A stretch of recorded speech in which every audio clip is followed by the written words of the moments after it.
Hi there, this is Roberta from Dhammainspiredliving. In today's video, I would like to discuss with you the signs of a complex PTSD. PTSD stands for post-traumatic stress disorder, which was discovered in 1980, and basically it's a response to an incredibly traumatic or stressful event that happens in our life, like a one-off, like if you're involved in war or rape or some traumatic event that happens in your life. Complex PTSDs, or complex post-traumatic stress disorder, is when this stressful event keeps happening for a longer time. It's normally the first 15 years of your life, and it kind of can include humiliation, emotional neglect, consistent bullying, disrupted attachment, anger, or violence when you're growing up. As many as about 20% of all people are undiagnosed complex PTSD sufferers. So actually there's quite a significant amount of people in the world who have complex post-traumatic stress disorder but are just unaware of it. So this video hopefully will help you gain an idea of whether you have complex post-traumatic stress disorder based on the signs and the symptoms. If you have sort of like 7, 8 of these symptoms, then maybe that's an indication for you to seek help and therapy. Let's get straight into what these symptoms are. We have a very, very strong fear of failure, and we are perfectionists. And the reason being is that when we were children, if we did anything that we perceived to be wrong, we might have gotten a lot of abuse for that. You know, maybe as a child, being wrong meant that you were psychologically or emotionally or physically abused. You do not feel safe. You're always feeling quite hyper vigilant. Maybe there's also some kind of expectation that something bad is going to happen. So you're kind of always on edge. We cannot relax. And a lot of the time this is manifested in our body. So we have like tense bodies, tense shoulders, tense other areas of our body. And it doesn't feel safe to relax these. We might also feel really strange with people touching us, be quite sort of jumpy. And this might also have an effect on our sexual life and our sexual relationships, because we don't feel safe to relax, to have these intimate connections with people. The idea of doing sort of like physical things, even things like yoga and meditation, can be quite challenging as well. You are attracted to highly unavailable people or people who are abusive to you. We might find that we do not want to be with like needy people. So the way we kind of justify it to ourselves is that, oh, I don't want to be with someone needy, I want to be with someone who is independent.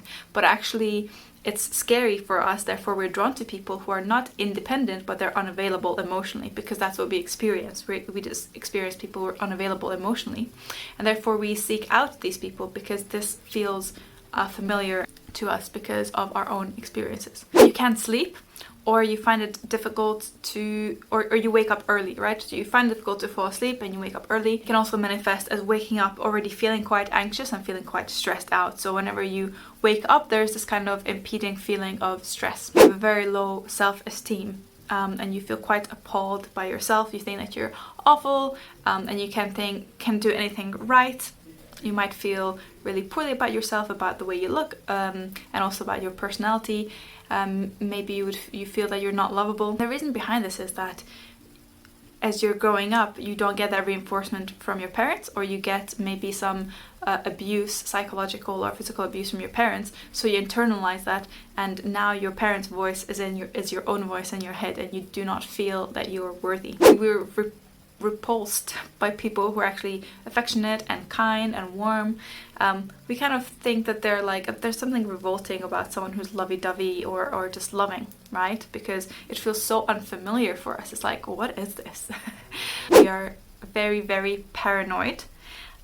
We expect kind of the worst thing to happen. So whenever we're thinking of doing something, we're just thinking about the worst case scenarios. This kind of goes hand in hand with feeling unsafe, which also means that sometimes we take a lot of time to plan things, make sure that things are exactly according to how we plan them, because we want to make sure that we're safe and we're being taken care of. We have a poor emotional self-regulation, and we might lose our temper quite easily and quite quickly, and we might get very, very angry or very, very worried, and we might just be feeling really overwhelmed very fast and not really know how to deal with our emotions and know how to regulate ourselves. We're actually prefer to be on our own because we have anxiety around other people, because we're not able to trust other people. So it's safer to just be on our own, because I guess we worry about being with other people and we don't feel safe, we feel that it's dangerous, so just being alone feels like a much safer thing to do. It's really, really hard for us to be spontaneous. Again, this kind of goes in hand with one of the previous points, is that we have to feel like we have everything planned out. Everything has to be going exactly the way we planned it out. Otherwise, that results in a huge amount of stress. Big part of that is also that we've experienced chaos in our childhood, so we want to make sure that things are going to plan so that we do not have to experience that again. So in a way, it's like a bit of a protective mechanism towards that. In order to feel safe, we throw ourselves into something obsessively, a lot of the time work. So we're doing a lot of work because we just want to feel safe and we want to feel good about ourselves. So we feel like we have to do stuff, we have to achieve things, because we innately do not feel good enough or worthy enough in ourselves. Therefore, we need to do more, be more, achieve more. You have difficulty concentrating. So when your mind can be quite scattered, obviously there's other reasons why you might not be able to focus, but if this is one of the signs and it's paired with other signs, this could also be because of that as well. Trouble asking for help. Reason being is that we do not want to show our weakness. We want to, maybe there's a bit of shame associated with showing our weakness, because we don't know whether that weakness is going to be used against us. So there's also fear in it, you don't know if you can show your weakness because that will be used against you. So you do not want to ask for help. You do not want to open up and be vulnerable with people, because you've learned as a young child that it was not safe to be vulnerable, and asking for help is quite a vulnerable thing. Make sure to comment below, let me know if you experience any of these, and I'll see you in the next video.